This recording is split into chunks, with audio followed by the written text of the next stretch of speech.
want to say much. I guess, well, I'll mention one thing, and you probably know this too, but it is really quite astounding. In the Christmas time, 1914, I mean, one of the reasons that people signed up was, of course, the religious and killbot class conditioning of the schools and the churches.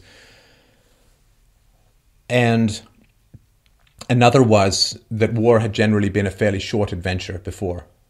And of course, everyone signed up in the summer saying, oh, get me to there because, this has been 100 years since we last had a good old war and it's probably going to be over by Christmas, so get me to the war on time was the big drive.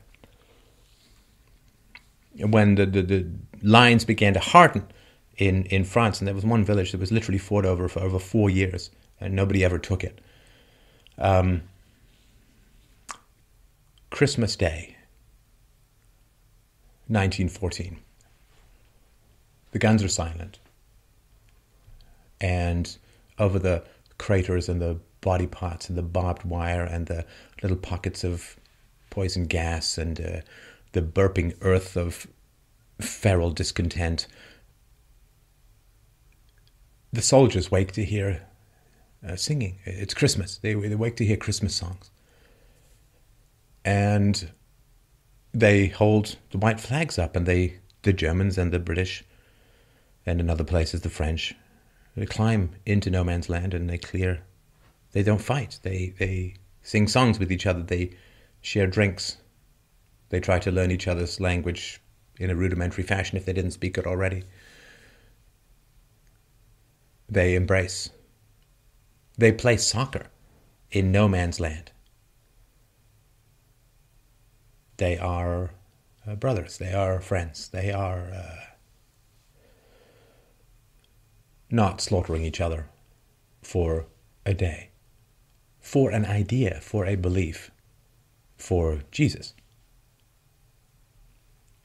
This was completely horrifying to the commands on both sides of the conflict, and soldiers were severely disciplined for this, and severe discipline 100 years ago was a pretty significant thing.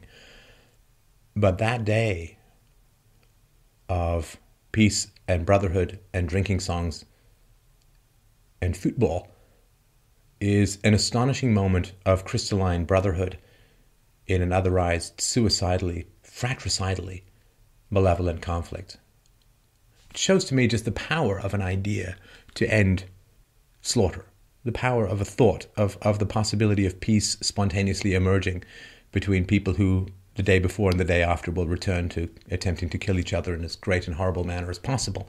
That has to me always been absolutely an astounding moment in human history. And when I first read about that when I was a kid, it haunted me. It haunted me for like 40 years. It's haunted me. That you can put down your rifles and your grenades and your machine guns, and you can, on the power of thought, on the power of an idea, you can walk and meet people who you were formerly trying to slaughter, hug them, sing songs with them, make jokes with them, play games with them, and then return back to the slaughterhouse. This capacity of an idea to break the cycle of violence has really, I'm sorry, I told you, has really been haunting me for these many decades. The idea that there can be thoughts that can put the safety on weapons has always been astounding to me. And I have, of course, throughout my life, struggled and striven and sweated blood, it feels like, to find this key that turns every day into hug your enemy Christmas time. And I've looked everywhere. I have looked everywhere. I have looked in history. I have looked in philosophy. I have looked in religion. I have looked in psychology. I have looked in self-knowledge. I have looked in neurology. I have looked in everywhere to try and find this philosophical Santa Claus that brings a scabbard for the endless sword of the species to put this goddamn stuff away and stop killing each other. And stop hurting each other. For nothing. For flags. For sociopaths. For the people in charge, who you and I have as much in common with as a zebra does with a lion.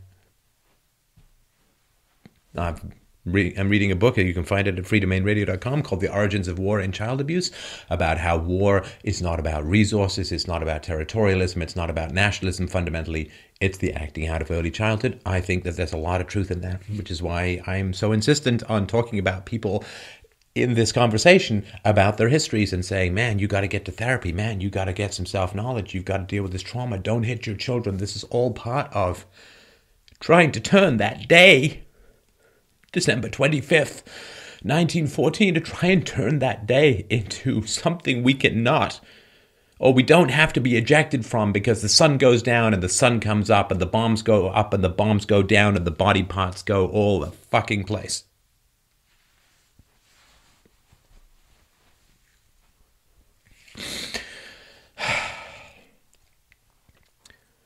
So, we can have that. We can have that day forever if we want as a species. You could read through Alice Miller, Poisonous Pedagogy. Adolf Hitler was beaten so severely he went into comas. German children were hung from hooks. German babies were hung from hooks in tight swaddling, infested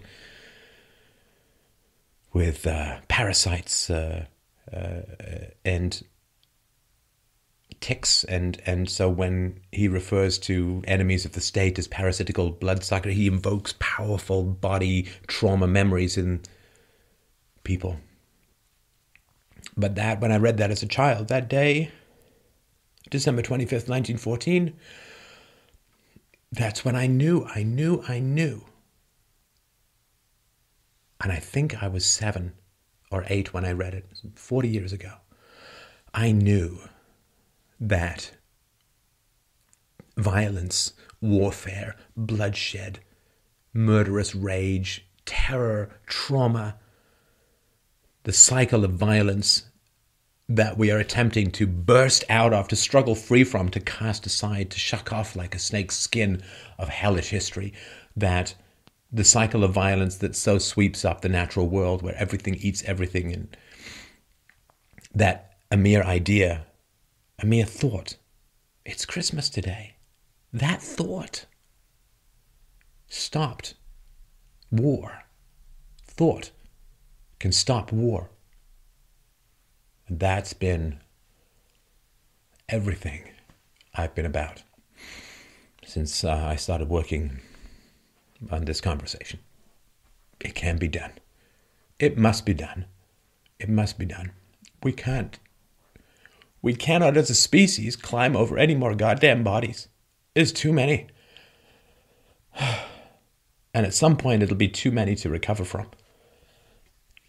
And then we slide back into medieval or pre-medieval barbarism, to Dark Ages barbarism, armed with the most savage, star-shredding interstellar weapons that the remnants of the free market have coughed up to plague us from here to eternity. Anyway, I'm sorry for that diversion. Emotions, they're just another kind of information. So what happened?